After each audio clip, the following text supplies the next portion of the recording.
Olá, esse é mais um programa Diálogos sobre a Vida, em que eu, Marcos Rezende, e o meu amigo Eduardo Iver comentamos aspectos da obra do grande pensador Jiddu Krishnamurti.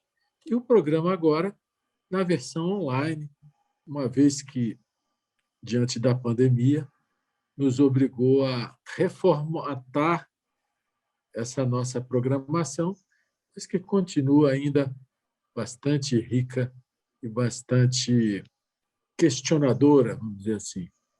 E o tema que nós escolhemos para hoje é o significado do viver. Vamos explorar esse tema hoje. Quem me dera nós pudéssemos abraçar esse significado, que eu acho que é uma coisa tão ampla, tão vasta, tão gigantesca, né? Mas a ideia não é buscar uma resposta, né, Marcos? Claro. Nós vamos nadar nessas águas. Nós não vamos, não vamos trazer com isso conceitos, ideias apenas. Vamos tentar explorar o tema realmente, que é a nossa própria vida. O que é que nós estamos fazendo nesse mundo? Por que nós estamos aqui? Isso aqui tem algum sentido, né? Quando você vê, é uma coisa tão sofisticada, tão grande, tão vasta. Você vê a vida que começa a partir de uma célula, lá no útero da nossa mãe. Essa célula vai se multiplicando aos milhares, aos milhões, aos bilhões, até fazer esse corpo aqui para nosso uso. E dentro desse corpo existe essa coisa chamada consciência, e a gente, ao invés de tentar entender essa coisa maior que nos coloca, que nós estamos fazendo aqui, a gente normalmente apequena a nossa vida, né? A gente torna a nossa vida mesquinha, só com aquela busca de prazeres, de interesses, o que eu ganho, né? O que me incomoda, eu quero evitar. Então, essa coisa tão maravilhosa, tão grande, tão fantástica e tão misteriosa chamada vida, é como se fosse aquela esfinge do Egito Antigo, né, Edu? Que fala assim, decifra-me ou devoro-te. Por que esse devoro-te? Porque se a gente não consegue entender minimamente esse rio da vida em que a gente está navegando, né, o sofrimento é inevitável. O sofrimento é inevitável, seja durante a vida, com as decepções, com as desilusões, com as perdas, seja na própria hora da morte, né? Que a gente perde tudo, absolutamente tudo. Então, ao invés da gente viver essa vida superficial, mecânica, essa vida muito sem significado, né? Vamos tentar entender um pouquinho desse mistério, Edu. Vamos ficar nessa pergunta inicial. O que nós estamos fazendo aqui nesse planeta? Pois é. E um ponto, Marcos, que eu acho assim, fundamental, e o Krishnamurti sempre estressava muito isso, né? É que nós somos responsáveis por nós mesmos, né? Nós não podemos nos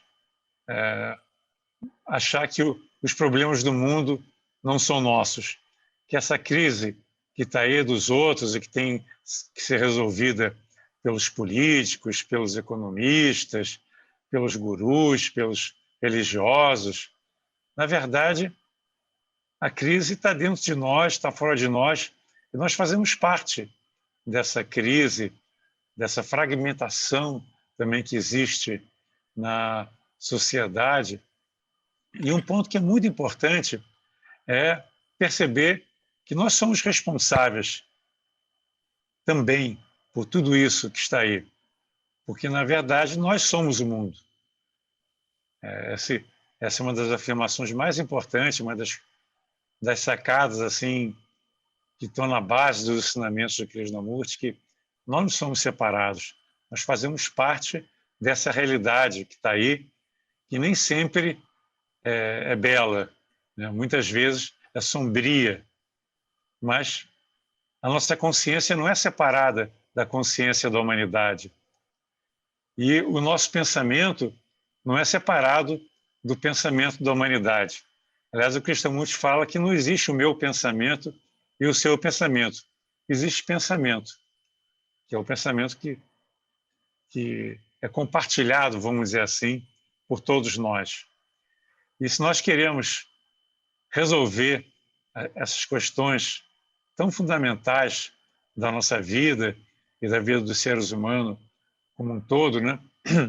Além de ser responsáveis, nós temos que olhar claramente o que está acontecendo no mundo, mas olhar sem predileções, sem julgamentos, olhar sem usar o passado, as tradições, os ensinamentos religiosos, olhar sem querer achar que nós já temos um conhecimento e que os outros não têm, que nós vamos ensinar aos outros, não é?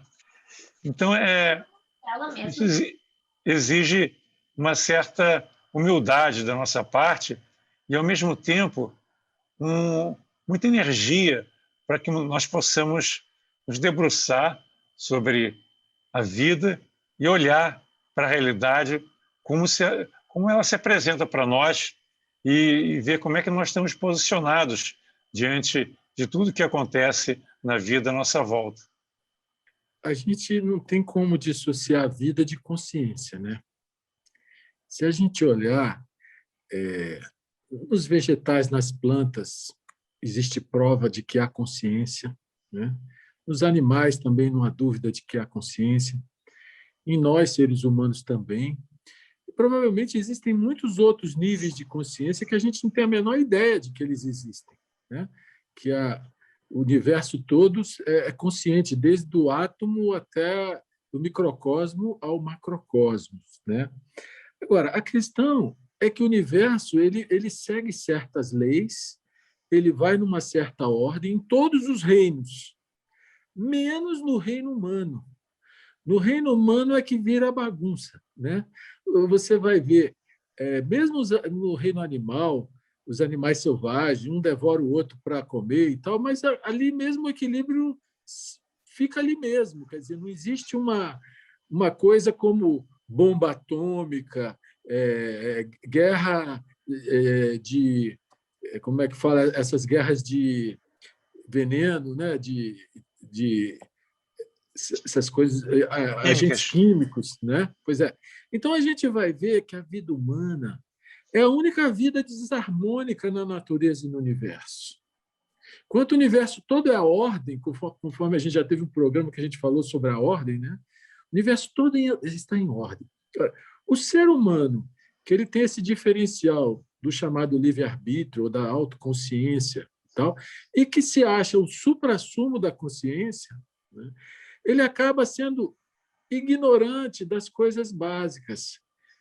O que eu estou fazendo aqui? Qual é o sentido da vida? O que eu tenho que aprender? Né? E aí, nessa ignorância existencial, a vida humana é sofrimento. Então, acho que a gente precisa, para poder transformar esse caos que você está falando aí, esse mundo em desordem, esse mundo em guerra, competição brutal, cada um por si, salve-se quem puder, né?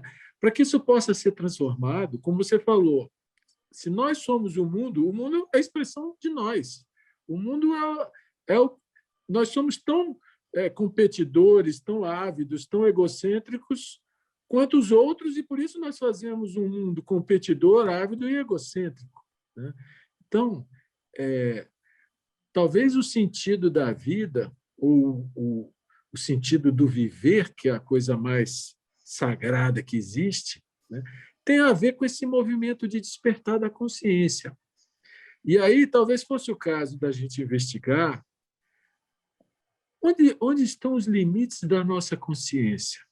Porque dentro desses limites em que nós operamos, nós não somos capazes nem de fazer a nossa vida feliz, nem o mundo feliz, nem os outros felizes, né? Então, dentro desses limites, não tem solução para a humanidade. Não tem. Então, é possível a gente perceber quais são os limites da nossa própria consciência, para ver se é possível transcendê-los e, de alguma maneira, encontrar uma energia de ordem, de paz, de harmonia, de afetividade, de respeito, de equilíbrio, enfim, coisas que não sejam artificiais, que não sejam fingimento, que não sejam fachada, mas expressões naturais do ser de acordo com uma ordem que é inerente à natureza e que é inerente ao universo. Em outras palavras, vou refazer a pergunta. É possível que nós, seres humanos, encontremos e vivamos interna e externamente de acordo com a ordem que permeia tudo na natureza e no universo? Pois é, essa é uma questão básica, né? Fundamental. E para poder nos aproximarmos, né, dessa questão, nós temos que ir fundo na busca desse significado da nossa existência. Mas a grande dificuldade, Marcos, é que, em geral, nós atuamos num nível muito superficial. Nós temos assim um hábito de que está calcado de viver baseado no passado, né? De deixar que o passado invada o nosso presente, e isso implica em viver com condicionamentos, com medos, com expectativas, e viver basicamente, como você falou, em desordem. Eu diria assim que nós precisamos de um ato de determinação e coragem para olhar as coisas como elas são. Às vezes nós não queremos ver, nós queremos apenas justificar o que está acontecendo conosco, ou até mesmo justificar os nossos atos, porque às vezes é mais confortável ficar na chamada zona de conforto do que olhar a realidade como ela é. Às vezes a realidade como ela é não é tão agradável. Às vezes é mais fácil você continuar aquela vidinha de sempre, buscando se enquadrar dentro do que as pessoas esperam que você faça ou pense, sem ter a responsabilidade. E hoje, a responsabilidade é fundamental. Quer dizer, se nós não assumirmos a responsabilidade pelas mudanças que são tão necessárias, quem vai fazê-lo, né? Porque nós somos o mundo. Então, se nós queremos um mundo melhor, e nós sabemos que esse mundo não pode continuar como está, nós estamos numa rota autodestrutiva, né? Eu estava conversando hoje, trocando umas mensagens com um amigo sobre a questão do dia em que o planeta chega ao limite da sua capacidade de se autorregenerar, que acontece atualmente em agosto, né? Era o dia 22 de agosto em 2019, 2020 diminuiu por causa da pandemia para o dia 1º de agosto. Mas, mesmo assim, é muita coisa. Quer dizer que, a partir daí, nós estamos praticamente já usando os recursos que não são nossos mais, nós estamos extrapolando, estamos entrando no cheque especial, vamos dizer assim, né? Nós estamos extrapolando a capacidade que a Terra tem de suprir aquilo que nós precisamos. Então, nós temos que rever a nossa vida, né? Tanto em termos ecológicos, como nossos relacionamentos, nossas posturas, e verificar que nós não podemos pensar só na nossa família, nos nossos amigos, ou mesmo no nosso país. Nós temos que ver que a humanidade é um todo, e que, se nós queremos sobreviver, queremos ter uma qualidade de vida, todos têm que ter essa qualidade, todos têm que estar incluídos dentro dessa nova dimensão, essa nova perspectiva.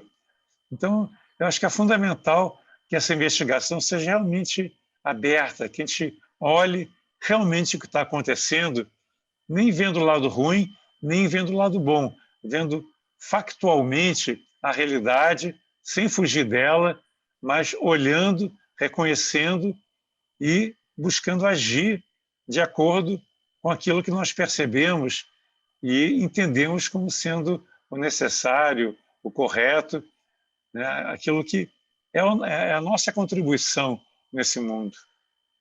nós vamos ter um pequeno intervalo, mas não saia daí, já voltamos.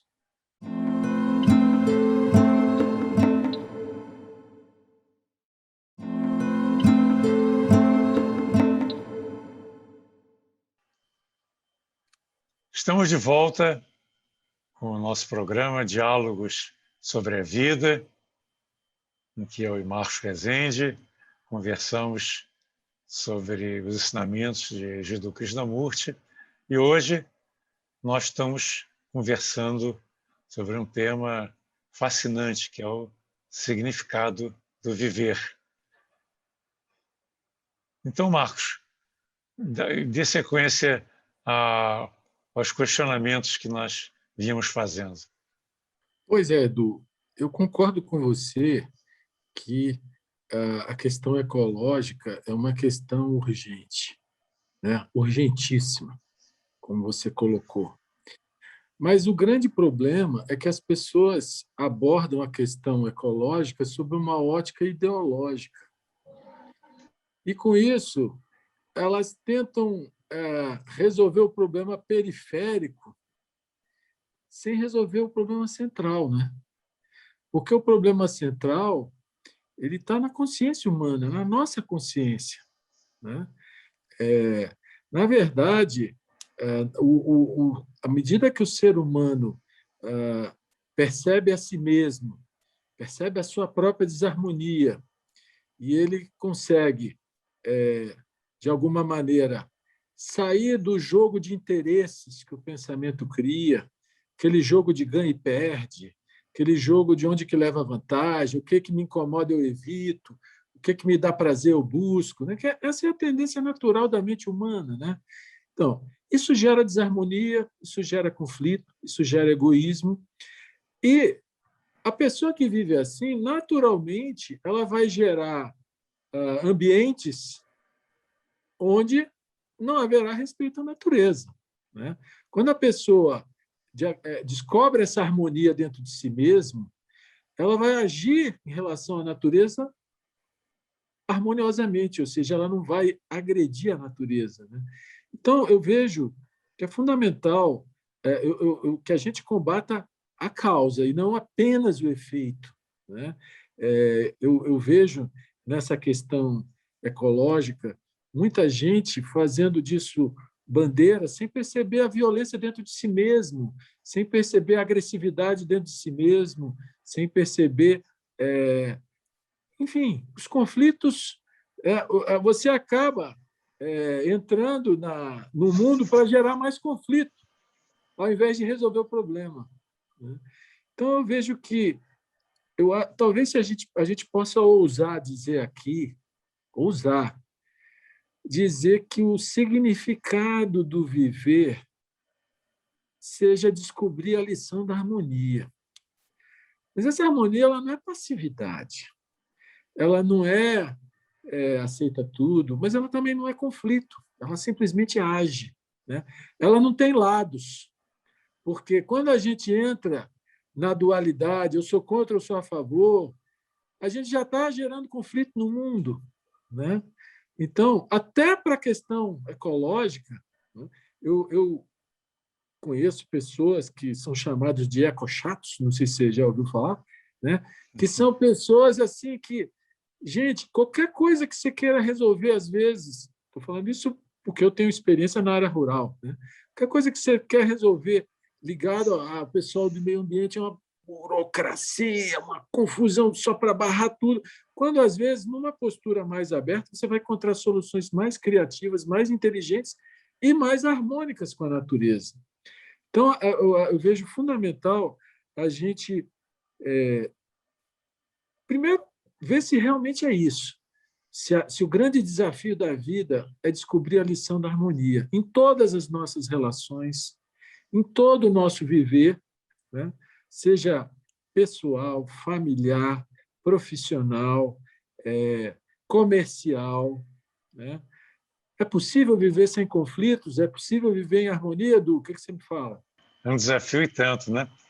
E uma coisa que o Krishnamurti coloca é que nós temos que reconhecer, através da observação, que nós vivemos uma vida fragmentada, que sempre que a nossa vida é baseada no conhecimento, e é importante lembrar que o conhecimento é o passado, o conhecimento é aquilo que nós acumulamos na memória, né? Então, sempre que nós usamos essa informação que está registrada na memória, que é o conhecimento, para tomar decisões, para decidir o que fazer e projetar para o futuro, dizer, o que nós achamos que é o mais adequado, aí surge isso que você falou, são visões distorcidas da realidade, são visões fragmentadas, né?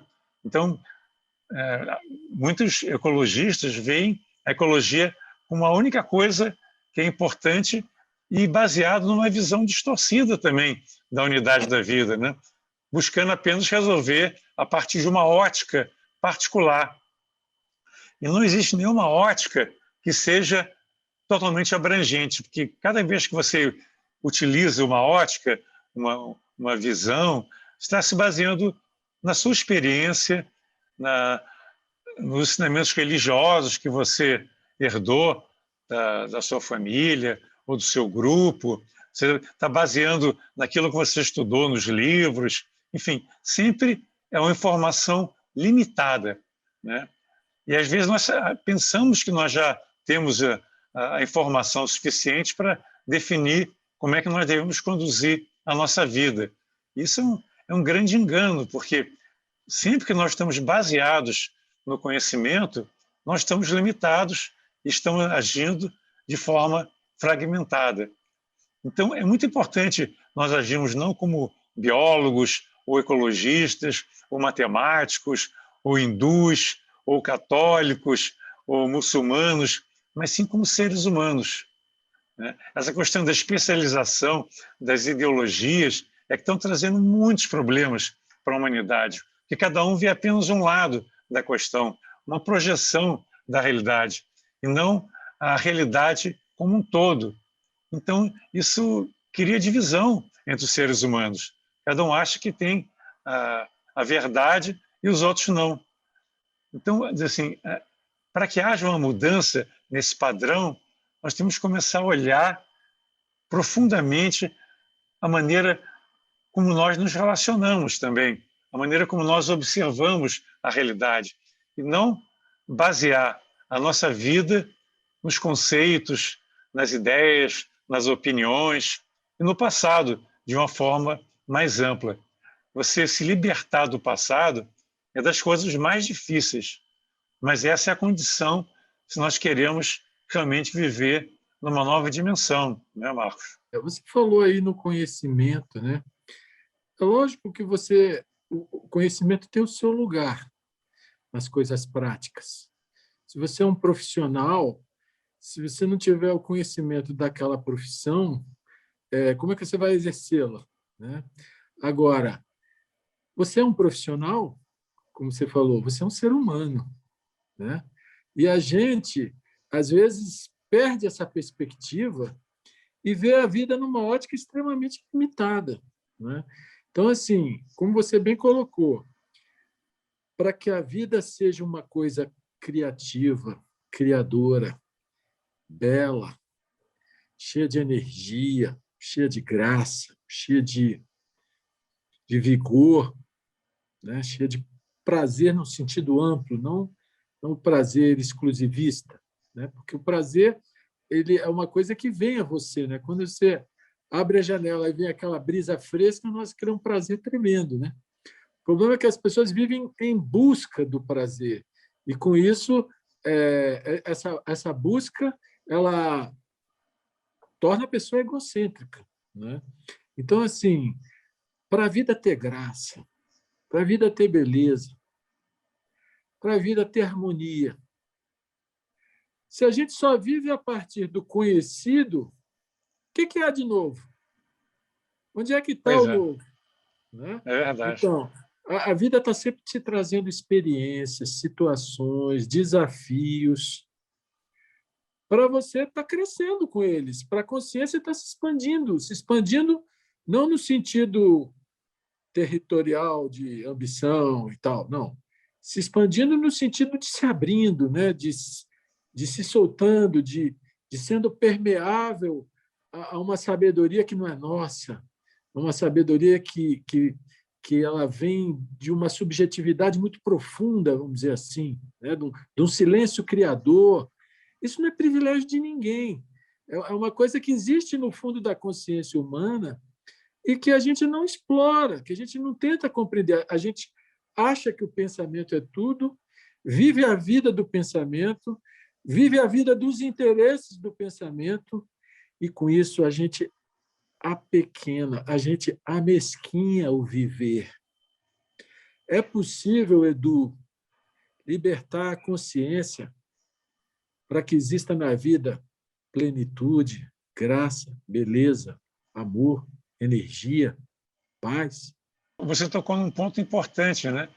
Que o pensamento, o conhecimento nunca conseguirão trazer respostas para as questões fundamentais da existência, porque o pensamento sempre atua no mundo da dualidade, no mundo fragmentado. Mas, felizmente, isso nós podemos perceber intuitivamente, existe uma outra dimensão do ser, existe uma inteligência que dá ordem, que dá significado a tudo isso e que opera justamente quando o pensamento está quieto. Isso acho que talvez seja o ponto mais importante que a gente tem que entender, de que enquanto nós estivermos buscando as respostas, buscando significado para a nossa vida, baseado na experiência dos outros, baseado apenas nos conceitos, nos livros, até mesmo nos livros religiosos, nós vamos estar repetindo aquilo que foi experimentado por outro e que não é a realidade em si. A realidade é aquilo que nós podemos sentir, né, observar e reconhecer através do nosso coração. Então, isso que é maravilhoso, né? Quer dizer, nós não estamos sós, nós fazemos parte desse universo maravilhoso. E na medida que nós conseguimos aquietar a nossa mente, nós podemos contactar algo que é muito maior, uma dimensão do ser que tem a ver com a nossa inteligência, que tem a ver com a sabedoria que você falou, Marcos, que é algo imenso, algo imensurável, que não pode ser nunca esgotado e nunca pode ser reduzido a palavras e a conceitos. Por isso que os grandes místicos tiveram grande dificuldade em traduzir as suas experiências, porque eles conseguiram contactar o sagrado, contactar aquele nível de percepção que está além de qualquer descrição. E se nós conseguirmos tocar, nem que seja por breves momentos, essa harmonia superior, podemos tocar o eterno, o sagrado, aí nós vamos trazer para a nossa vida do dia a dia uma outra percepção. E nós vamos começar a encarar a realidade não mais de forma egoísta, separatista, mas a partir daquele sentimento, aquela dimensão da unidade. Por isso que nós chamamos, né, esse nosso diálogo, Krishnamurti, a unidade da vida, porque, no fundo, o importante é nós partirmos para nos perceber como parte dessa grande unidade, uma vida que é universal, que não é pessoal, né? A pessoalidade, a individualidade, ela só existe quando nós atuamos baseado no pensamento. Mas se nós formos mais fundo e perguntarmos quem somos nós não somos esse corpo, nós somos algo muito maior. Nós temos uma identidade cósmica, né? Isso é maravilhoso, né? Pois é, Edu, você me puxou para um mergulho, hein, cara? Você me puxou assim para um mergulho numa dimensão onde o pensamento tem muito pouco significado, né? Uma dimensão extremamente sensível, extremamente pulsante, extremamente viva, intensa, né? Um estado interno, né? Por que a gente explora tão pouco a nossa subjetividade? Por que a gente vê a vida só com os olhos externos? A gente vê a vida só a hora disso, a hora daquilo, tem que fazer assim, tem que fazer assado. Essa vida do pensamento é tão pequena, Edu, tão pequena. Agora, quando você fala desse jeito, assim, você me convida, você me puxa para olhar além, para rasgar esse padrãozinho mecânico que a gente cria para nós mesmos, né? E mergulhar, mergulhar nessa dimensão que está dentro da gente, está na nossa subjetividade mais profunda e que ela é a fonte de tudo. Se a gente quer que a nossa vida tenha beleza e que a nossa vida tenha ordem minimamente, cara, se não fizer essa viagem interior e se não encontrar esse espaço sagrado que o pensamento não consegue ficar armando, né? Não consegue ficar. Você pode falar qualquer coisa, vai ficar repetindo palavras. Né? As pessoas se apegam tanto a palavras. O chamado sagrado, em geral, das pessoas são palavras repetidas, né? E imagens projetadas. Isso tudo é o pensamento, com a sua historinha, com o seu viver medíocre. Né? Agora, essa dimensão que você falou aí, que há esse aquietamento natural, que há essa. Não há busca de interesse nenhum, é só o esvaziamento interno e uma conexão, uma paz profunda, né? Um sentir sem um fim imediato para qualquer coisa. Cara, isso energiza tanto a tua vida que tudo que você fizer, quando você toca essa dimensão, tudo que você fizer vem cheio de energia, de boa vontade, de beleza, de paz. Esse é o grande desafio que a gente tem em descobrir o significado do viver. Não adianta a gente ficar repetindo, o significado é isso. A gente podia falar um monte de palavras. Tipo, o significado do viver é despertar a consciência. Ok, e daí? Quer dizer, a gente tem que fugir das palavras em vez de repeti-las. Né? A gente tem que sair da consciência limitada, da consciência mecânica, da consciência medíocre, para encontrar dentro da gente a dimensão da consciência que rompe com todos os parâmetros, todos os paradigmas, né? Se enche de energia e nessa vida material, nessa rotina diária, né? A gente trazer dessa atitude meditativa interior essa energia criadora para fazer essa rotina diária sempre mais rica, sempre mais bela, sempre mais benéfica, né? Seremos nós capazes de fazer que a nossa vida seja plena e feliz, fazendo o mundo feliz? Vamos fazer essa pergunta e deixar ela para nós mesmos? Bom, estamos chegando ao final de mais um programa Diálogo sobre a Vida. Estejam conosco nos próximos programas e não esqueçam que esse programa, assim como vários outros programas da União Planetária, estão no canal tanto da Sociedade Teosófica quanto da União Planetária no YouTube, e vocês podem acessar depois para conhecer mais sobre tudo isso que nós temos falado. Então estejam conosco e até a próxima.